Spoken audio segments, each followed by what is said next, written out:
Sunny Yadav miss అయ్యి 14 రోజులైంది. అతిపతి లేదు.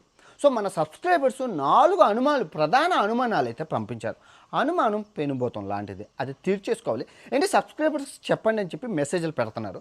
సో ఫస్ట్ అనుమానం వచ్చేసి అందరూ అనుకున్నట్లే ఎన్ఐఏ తీసుకెళ్ళిందా. ఎందుకు అంటే 25% మాత్రమే దానికి ఆధారాలు ఉన్నాయి.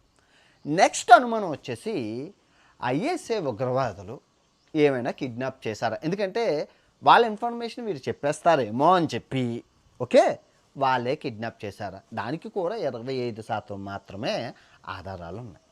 సో మూడో అనుమానం వచ్చేసి ఈ బెట్టింగ్ కంపెనీలు అడ్వాన్స్ ఇచ్చాయి మనల్ని ప్రమోట్ చేయమని ఐపీఎల్ సీజన్ అప్పుడు. కానీ మనం రంగంలో ఈ బెట్టింగ్ పోరాటం వల్ల వాళ్ళు ఎవరూ ప్రమోట్ చేయలేదు.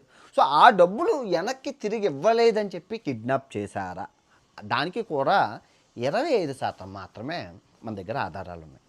అండ్ ద లాస్ట్ ఇది చాలా ఇంట్రెస్టింగ్, ఎందుకంటే మనోడికి వ్యూస్ లేవు, ఎంగేజ్మెంట్ లేదు, ఈ బెట్టింగ్ యాప్ల వల్ల బాగా నెగిటివిటీ వచ్చింది. సో దాన్ని క్యాష్ చేసుకోవడం కోసం ఈ కిడ్నాప్ ప్రాంక్, అదే కిడ్నాప్ డ్రామా ఆడా అనేది ఇది పాయింట్. ఒక్కొక్కటి డిస్కస్ చేసుకుందాం.